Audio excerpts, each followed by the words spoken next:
Le cercle RH, le cercle des experts pour commenter l'actualité, avec un focus aujourd'hui sur cette loi travail qui va être baptisée et qui est baptisée la loi plein emploi. Conseil des ministres, c'était le 7 juin et elle arrive au Sénat début juillet. Avec un calendrier, parce que c'est ce qui va faire naître évidemment France Travail, et avec un calendrier un petit peu décalé par rapport à ce qui avait été évoqué.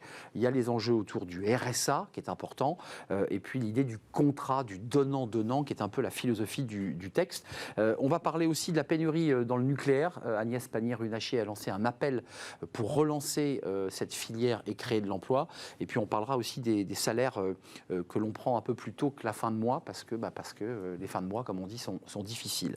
Mes invités sont là. Olivia Copin, ravie de vous accueillir, fondatrice de Juste Business et l'association et votre mouvement, j'allais presque envie de dire le mouvement ni victime ni bourreau. Vous accompagnez, faites des formations sur ce sujet. Merci d'être là. À vos côtés, Alexandre Lamy. Bonjour Alexandre. Bonjour. Avocat en droit social, cabinet R6, cofondateur de Neos et membre de l'Institut Sapiens. Et vous êtes très prolifique. Moins que Sylvain Bersinger quand même, qui est avec nous. Moins. Chef économiste chez Asterès, parce que vous écrivez par ailleurs, au-delà de vos activités d'économiste, beaucoup, réédition de, et ça vous étonne qu'on ne trouve plus de profs, j'ai même envie de vous réinviter dans le livre de Smart Job, vous avez été prof, et vous racontez aussi les raisons qui justifient la démotivation d'enseignants, de profs qui démissionnent alors que c'est un très beau métier. La loi plein emploi, et France Travail. Je voulais savoir comment vous regardiez le processus d'élaboration de la création de France Travail. Précisons que c'est la fin de Pôle emploi et que France Travail va remplacer Pôle emploi. Je sais que vous suivez ce dossier de près, vous avez remis un certain nombre de rapports, de documents, vous travaillez sur ces questions. Est-ce que le décalage de calendrier, puisque ce n'est pas ça qui avait été évoqué originellement, janvier 2024, et le gouvernement évoque même l'hypothèse qu'on arrive en janvier 2025, c'est quoi? C'est plus long, ça bloque, il y a des freins. Qu'est-ce qui se passe sur ce texte? Moi, je pense que c'est un dossier éminemment complexe parce qu'on touche à la gouvernance du service public de l'emploi pour aller vers plus de territorialité et pour accompagner notamment les allocataires du RSA vers l'emploi. Et une inscription des allocataires à France Travail. L'inscription sera obligatoire. Non, mais c'est important de le dire. Et c'est essentiel, et ce décalage de calendrier est dommageable parce qu'il y a urgence. On sait que les allocataires du RSA sont peu à aujourd'hui être inscrits à Pôle emploi. Clairement. On a 40%, je crois. Ils estiment que ça ne sert à rien. Oui, 40% d'allocataires du RSA qui sont inscrits à Pôle emploi, alors même que ce sont les plus éloignés de l'emploi. Et on estime, d'après les dernières études de la CNAM de mémoire, qu'il y a environ 2/3 des allocataires du RSA qui sont employables à 6 mois sous condition et 1/3 qui ne sont pas employables du tout. Alors même qu'on sait que les compétences tacites se perdent au bout de 6 mois. Donc il est urgent de mobiliser France Travail pour à la fois coudre ce tissu social, ce tissu associatif, ce tissu économique et ce tissu industriel pour réintégrer les allocataires du RSA vers l'emploi. Alors, l'économiste fait des notes sur notre économie, sur la situation de notre économie, mais ça a une incidence, ce texte Pôle emploi, parce qu'il modifie, il entend remettre des milliers, pour ne pas dire des millions de Français sur le chemin du travail et de la confiance. C'est bon pour l'économie quand même, ce texte. Oui, bien sûr. La France, alors, on a des bons chiffres sur l'emploi depuis à peu près 2 ans, il faut quand même le rappeler. Ça baisse alors, le chômage baisse, mais l'emploi augmente. Et on est sur un taux d'emploi historiquement élevé. Mais si on compare nos taux d'emploi à nos voisins, typiquement l'Allemagne, parce que c'est souvent la comparaison qu'on prend, mais même les pays scandinaves ou autres, on est encore largement en dessous. Donc, ça veut dire qu'il y a encore beaucoup de Français, si on se compare à ce que pourrait être le marché de l'emploi en France, on a encore une marge de progression assez importante. Et effectivement, on sait qu'en France, par rapport, par exemple, à l'Allemagne, pays germanique, pays scandinave, il y a tout un volet de gens souvent assez peu qualifiés qui sont exclus ou qui s'auto-excluent du marché du travail. Il peut y avoir plusieurs raisons. Oui. Et donc, il y a une marge de progression encore importante à ce niveau-là. Le plein emploi avait été fixé, je me souviens de la présence d'Elisabeth Borne, ici à votre place, Alexandre Lamy, qui avait fixé le plein emploi à 5,5%. De taux de chômage, c'est ça. C'est grosso modo ça. Alors on ne sait pas exactement, mais c'est autour, on dit 5% à peu près. 5%. On n'a pas de chiffre exact, c'est une estimation. Olivia Copin, je vous pose une question à vous et je la pose évidemment à mes autres invités. Il y a un débat sur le RSA, il y a un taux incompressible de personnes dont on sait qu'on ne pourra pas les réinsérer et il y a une partie de ces allocataires dont on se dit que potentiellement je mets des guillemets, ils sont sauvables. On peut les remettre sur le chemin de l'emploi. Il faut l'accepter, ça, ou on se dit, après tout, il faut tendre la main à tous les allocataires, c'est-à-dire qui touchent cette allocation et faisant parfois des emplois sans cotisation pour continuer à vivre convenablement et avoir une vie à peu près normale. On accepte cette situation ou pas ? En tout cas, dans le changement de nom, a priori, on ne l'accepte pas, puisque c'est une promesse assez évocatrice. La France qui travaille, ça veut dire que tous les Français doivent revenir à un moment donné à l'emploi. Concernant le RSA, il faut quand même rappeler qu'effectivement, ces personnes-là n'ont pas choisi, évidemment, d'être dans cette situation. Les revenus sont très faibles, on est dans une survie. Mais c'est vrai qu'on a pu le constater, c'est-à-dire que plus elles sont éloignées de l'emploi, plus ce temps-là est sur un temps long, moins elles sont attractives aussi. Et dans le terme de contrat, je pense que c'est ça qui est important. On leur fait signer un contrat. C'est surtout que dans un contrat, les obligations, elles sont mutuelles. Oui. C'est le donnant-donnant. C'est-à-dire qu'elles doivent évidemment faire tout ce qui est en leur possible pour revenir à l'emploi. Mais le plus important, c'est comment on les accompagne. Et on revient sur la formation. Les 15-20 heures. Voilà. Oui, exactement. Mais vous y souscrivez parce que la gauche, pour le dire très directement, s'est levée en disant mais vous vous rendez compte, c'est de l'emploi déguisé, on va utiliser une main-d'œuvre à bon marché. Le gouvernement répond non, c'est une manière de retrouver un contact, c'est une forme de stage. Vous y souscrivez? C'est indispensable. On sait qu'Olivier a parlé du contrat d'engagement. Le contrat d'engagement, il existe déjà. Mais cependant, il y a seulement 20% des allocataires du RSA qui bénéficient du contrat d'engagement. Il faut que ce soit beaucoup plus large. Et contrairement à ce que vous évoquez, on ne parle pas de travaux d'intérêt généraux. C'est faux. C'est entièrement faux. Ce qui est important, en revanche, c'est de mobiliser tout le tissu social que j'évoquais tout à l'heure, parce que les allocataires de RSA, ce qu'ils nous disent, c'est que les freins périphériques liés aux difficultés socio-professionnelles sont énormes à surmonter. Donc, avant de les réinscrire dans le tissu de l'entreprise, et c'est un coût social, avant de les réinscrire dans le tissu de l'entreprise, il est essentiel de mobiliser le tissu social, le tissu économique et ensuite le tissu de l'entreprise. Et c'est ce à quoi vont servir les 15 heures. Sylvain Bersinger, c'est quand même incroyable. On entend des allocataires qui dérivaient, payés par les départements, qui dérivaient, qui étaient éloignés de tout. Là, il y a une possibilité peut-être de les réamarrer avec 15-20 heures hebdomadaires d'activité régulièrement évoquées par le gouvernement. Donc ça, c'est quasiment acté. Ça va batailler dans l'hémicycle, mais c'est quand même l'idée de remettre en selle quelqu'un. Oui, alors je pense qu'il faut voir ça pas de manière sanction, dans le sens tu es va bosser quoi. T'es un feignant qui veut crocher de société, va bosser. Il faut le voir de manière positive, c'est-à-dire que je suis tout à fait d'accord avec ce que vous disiez. Les gens qui sont au chômage longtemps ou au RSA longtemps, il y a de la perte de savoir-faire, il y a de la perte de motivation de se lever le matin, il y a de la désociabilisation, parce que c'est ça aussi l'emploi. On n'aime pas se lever le matin, mais c'est aussi aller voir des gens. Il y a des addictions, il y a des sujets aussi périphériques. Il y a tout un tas de sujets, donc je pense que revenir un petit peu dans l'emploi, dans des habitudes, ça veut dire regagner des savoir-être, voire des savoir-faire, et ça veut dire aussi rencontrer des gens, parce que quand on est isolé, c'est beaucoup plus dur de trouver de l'emploi. Si on va faire ces quelques heures, alors 15, 20, je ne sais pas combien, qu'on discute à la pause café avec d'autres personnes, moi j'ai postulé là, tu pourrais faire ça. Voilà, il y a un lien qui se recrée. Et des liens de sociabilité. Voilà. Je pense que c'est une bonne idée, mais il ne faut pas le voir sur un côté punitif, ce serait absurde à mon avis. Basculons sur le nucléaire, parce qu'on reparlera de ce texte quand il sera vraiment au Sénat et que le débat parlementaire aura lieu, en tout cas au Sénat.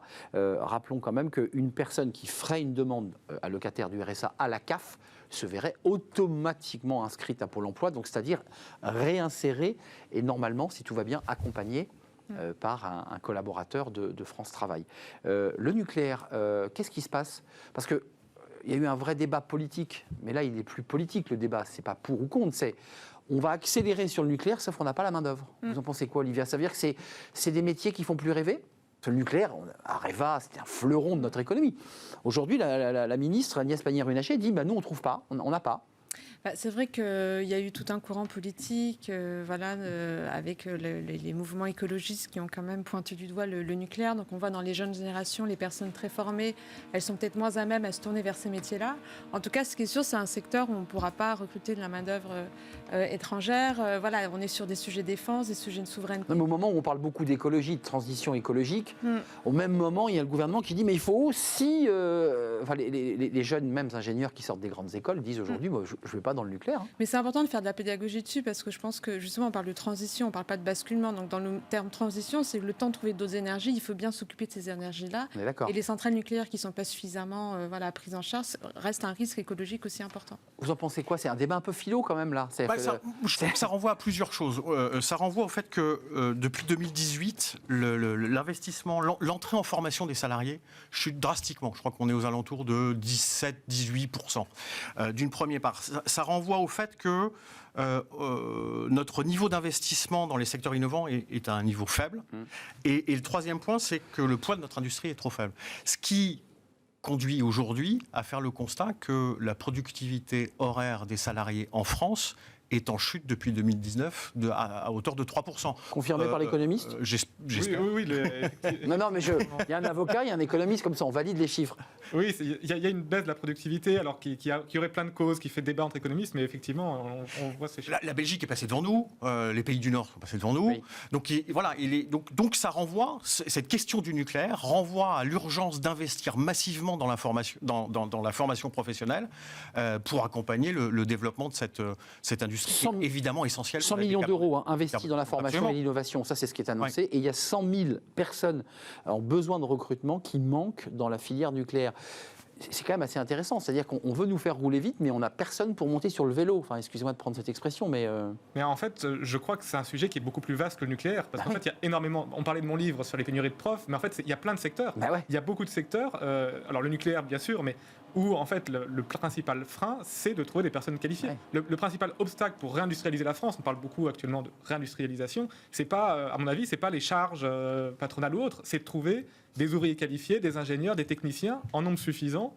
Et quand vous regardez les enquêtes sur les difficultés de recrutement, elles ont beaucoup augmenté, elles ne baissent pas. Alors que les enquêtes sur les difficultés d'approvisionnement ont beaucoup baissé. C'est vrai. Les difficultés de recrutement restent élevées. C'est le nucléaire, mais c'est tous les secteurs. En fait. Tous les niveaux de formation concernés, dit la ministre. Ce n'est pas que les bacs plus ingénieurs spécialisés dans le nucléaire.